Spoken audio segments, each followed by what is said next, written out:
Here we go.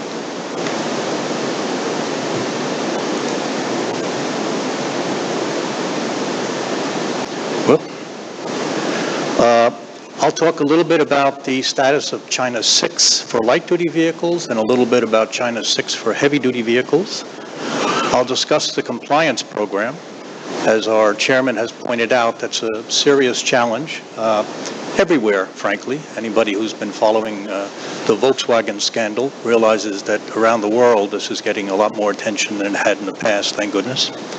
I'll talk a bit about the non-road sector, and then finally what I see the next steps over the next 3 or 4 years here in China. Western Europe, Southern Asia, focused mainly on India, Northern India, and the last one is here in China.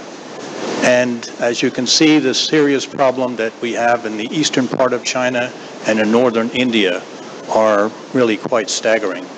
If we look at the health consequences, we can see on a worldwide basis, we still have about 4.2 million people that are dying annually, according to the World Health Organization, due to air pollution, primarily to PM 2.5. There is progress in some parts of the world, and here in China, there has been progress. I think the health implication estimates peaked about 2005 and have come down very slightly here in China since then, but still over a million, 1.1 million is the estimate, are still dying prematurely due to PM 2.5 in China. Lots of sources, of course, contribute, but in the major cities, the vehicle problem has stood out. If we look at this, is particularly for Beijing, about 30%, a little over 30% of the PM 2.5 problem is attributed to vehicles, the largest single contributor. And if we look at Shanghai, Guangzhou, and some of the other major cities, again, the vehicles are the number one, and in some cases still growing as a contributor to the problem. One of the major reasons for this is the tremendous and rapid growth in the vehicle population. Again, as our chairman pointed out, China is now the biggest market in the world. I think last year the final figures are on the order of 27 million new vehicles sold, and it's still continuing to grow this year. So a tremendous growth and also a rapid growth is making it a really serious challenge for China to curtail the growth in the emissions overall. And the forecast, this is from Professor Hao at Tsinghua, the forecast is for continued growth such that the overall vehicle population for the country will probably meet or even exceed that of the United States by around 2030. So it's quite a daunting challenge to deal with the emissions that are coming from these vehicles when they are growing so rapidly. But China 6 is in many ways, to me, a major dramatic step forward. It's in two pieces, China 6A, which goes into effect nationwide in 2020, and China 6B, which goes into effect in 2023. Both very strong, but 6B especially is a very, very substantial improvement in emissions from any place in the world.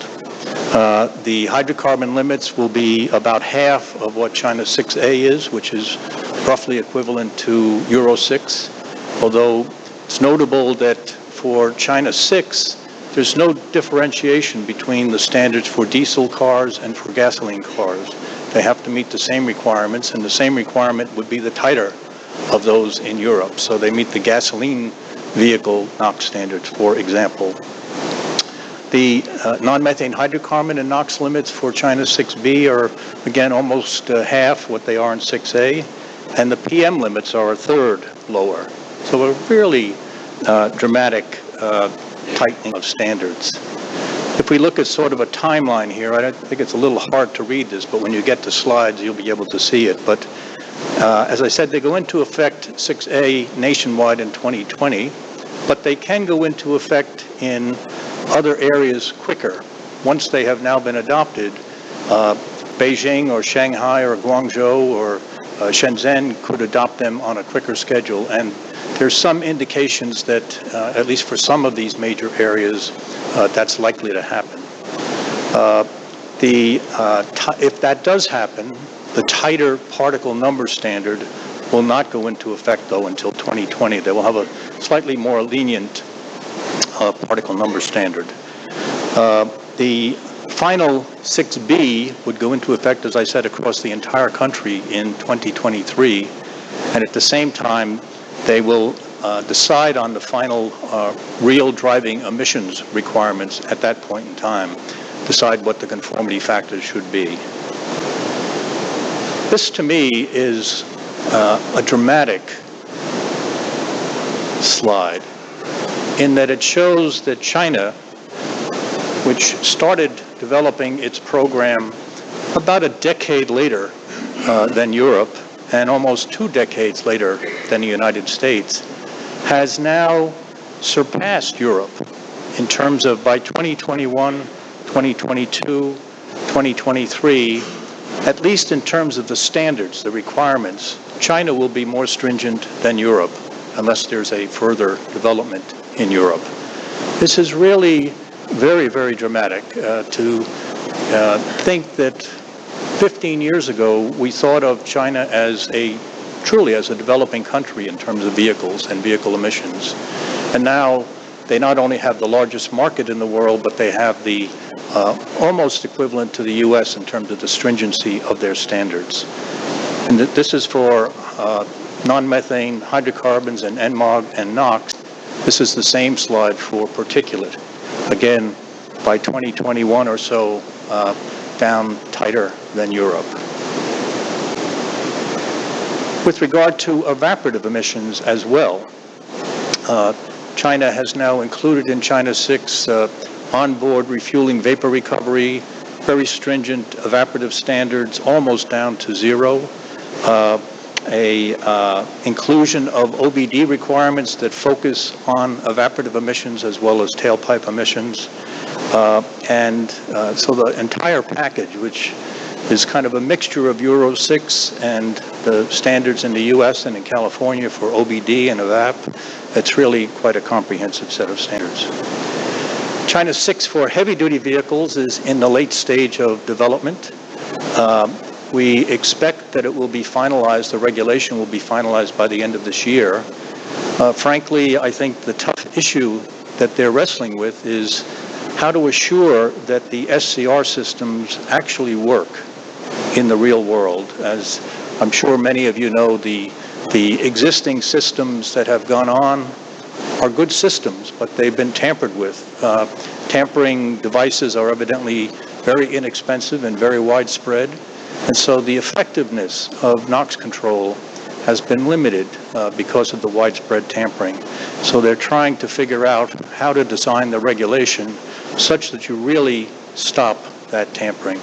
And that's, as I say, the major challenge. I think it will come out again in 2 stages, with China 6A roughly equivalent to Euro 6, and then China 6B will have enhancements over Euro 6.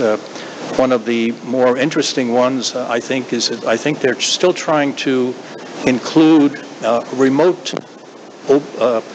OBD such that there'll be a transponder on the vehicle, and you'll be able to interrogate a large number of trucks as they drive by and determine whether the emission controls are working. I don't think anybody else in the world has such a requirement, and it's if it's successful, it will be a major step forward, and I'm sure other countries will look to trying to implement something similar. Also, a number of the provincial capitals in China are very high altitude, and so I think they will also have a higher high altitude requirement than we do in Europe. The challenge in China and everywhere, as I said earlier, is a good compliance program. And fortunately, China had a new clean air law, go into effect January 1st of last year, 2016. And it's given the ministry and also the local and provincial EPBs a number of additional tools that they didn't have before. And so they're designing their overall program, taking account of the new legal authorities that are included in there. They will no longer have type approval by the government. It'll be left to the vehicle manufacturers to go through a type testing process, but to make that data available publicly, and also to have responsibility for carrying out in-use surveillance of vehicles over the course of their lifetime. The government officials will also be carrying out in-use enforcement and in-use surveillance over the vehicle lifetimes, and with the ability to issue fines, or in some cases, not the ministry, but the other agencies have the ability to even recall vehicles, which has not been a readily available tool in the past. So a lot of focus, and appropriately, a lot of focus on the compliance program. If we look at the non-road sector in the U.S. and Europe, you can see that with a little bit of a lag time, the intention was, and the standards at least have followed a few years behind the adoption of on-road standards. For the equivalent type of vehicles, you had the non-road standards. For NOx and particulate, on the left is for the United States, and on the right is for the European Union. That has not been happening nearly as fast as it should be happening here in China. China 3 is in effect at the present time. China 4 is under development, still working on some of the test procedure issues, some of the OBD requirements and so forth. But even China 4 will be equivalent to Euro 3B. I think the intention will be to leapfrog then from China 4 to what would be the equivalent of China 5, which would be a very important step. Fortunately, China 5, Euro 5, which was recently adopted, includes a particle number standard. Therefore, we expect that all of the new non-road diesels in Europe after 2020, when this goes into effect, will have particulate filters. So a big step forward. Why non-road is so important here is, again, the magnitude of the vehicle population and the growth. This is for construction equipment, and you can see over the past 14 or 15 years, it's been a steady, rapid increase in the construction equipment, and many of these equipment are used in the urban areas. You can't go to a major city in China and not see construction everywhere, and so it's very important to get these machines cleaned up. Same is true for ag machines. Of course, China is a major agricultural industry, major agricultural power in the world, and the vehicle population has grown quite dramatically. The inland marine vessels, the number of vessels shown in the bars, has actually been gradually coming down, but the red line shows that the amount of goods carried by the marine vessels is going up again quite dramatically, and they are also now a very important air pollution source. We estimate that if you combine all mobile source, non-road and on-road, we think that the non-road sector is responsible for about 40% of the total NOx and from 50 to 60% of the total particulate. So you can see it's a very major source even today.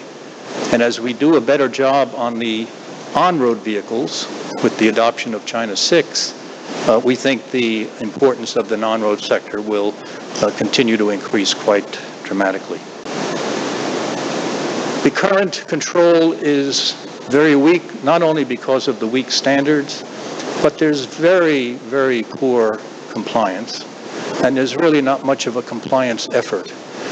Some of the major cities and some of the major ports are starting to address the non-road sector.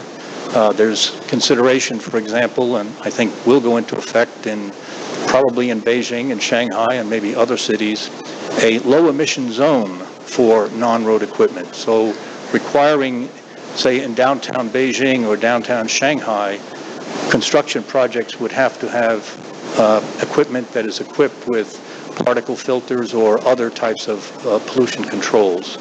So it's an important step forward, but upgrading nationally the whole compliance program for the non-road sector is a very, very major challenge. And thirdly, our chairman talked about the issues with fuel quality. I think it's a much more serious problem for the non-road sector than it even is for the on-road sector. And that will be a big challenge. I'm told, for example, that it's quite common for a construction equipment owner, and the construction equipment is not owned by the construction site, they rent it. But the construction equipment owner will get his own tank full of fuel or tanker full of fuel from a refinery, usually negotiate a very low price and get very poor quality fuel, and then just take that around with his equipment. So it's going to be quite a challenge to come up with a good compliance program. But China's officials are aware of it and starting to think very hard about how they can upgrade that overall compliance program. We heard already that Eastern China has a serious pollution problem, but it also is where the major ports in the world, 8 of the 10 largest ports in the world are on the east coast of China or the southern coast of China, and they are a very significant contributor. If we look at Shanghai, mobile sources are again about just under 30% of the PM2.5. Shipping is 5 to 8% of that. So a significant contributor, and a contributor that, unless action is taken, it's a growing contributor. If we look at Shenzhen, about 16% of the NOx comes from vessels, shipping. About 5% of the PM2.5. And more than half, almost 60% of the sulfur, the SO2. So shipping in a place like Shenzhen, a port like Shenzhen, or a region like Shenzhen where we have 3 different ports, is a very significant. They are stepping up to that challenge. I think Shenzhen has been the most aggressive port in the country to try to address not only the vessels, but the onshore power for these vessels, and also to address the trucks that carry goods in and out of the ports.